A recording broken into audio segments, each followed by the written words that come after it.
નમસ્કાર, આપ જોઈ રહ્યા છો લખત ન્યૂઝ અપડેટ ચેનલ। તમામ સમાચાર અને અપડેટ મેળવવા માટે ચેનલને સબસ્ક્રાઇબ કરો અને બેલ આઇકન પર ક્લિક કરો જેથી તમામ સમાચાર અને અપડેટ તમને મળી રહે।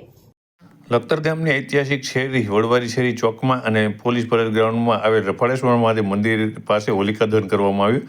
હોળીનું પર્વ એટલે સકામ ભક્તિ સામે નિષ્કામ ભક્તિનો વિજય।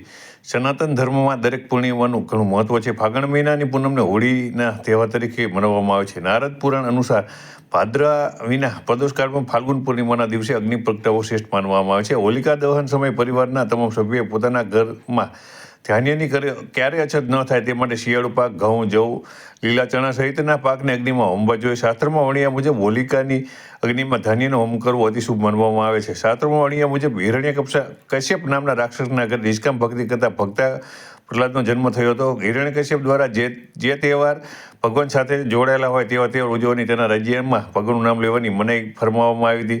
ત્યારે કાદવમાં કમળ ઉગે તેમ હિરણ્યકશ્યપના ઘરે ભગવાન પ્રહલાદ નાનપણથી ભક્તિમાં લીન હતા।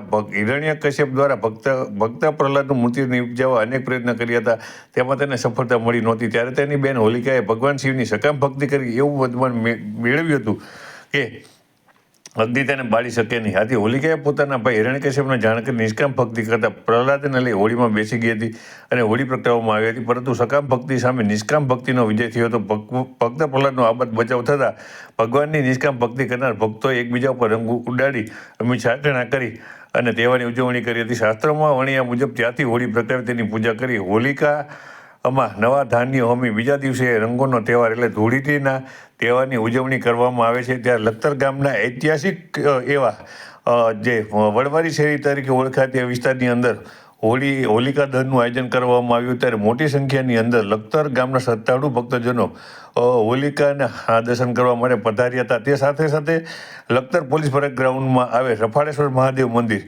અન્ય પટાંગણમાં પણ વર્ષોથી હોલિકા દહન કરવામાં આવે છે, તેના દર્શન કરવા પણ મોટી સંખ્યાની અંદર લોકો પોતાના ઘરેથી નવા ધાન્ય સાથે નારિયેલ, ધાણી, ખજૂર સહિતનો ચીજ વસ્તુઓ લઈ અને દર્શન કરવા પહોંચ્યા હતા અને હોલિકાની અંદર આ બધી વસ્તુઓ તેમના દ્વારા પધરાવવામાં આવી હતી, એટલે મતલબ કે હોમવામાં આવી હતી અને હોમીને તેઓએ ધન્યતા અનુભવી હતી અને આ હોળીના તહેવારની ઉજવણી કરવામાં આવી હતી।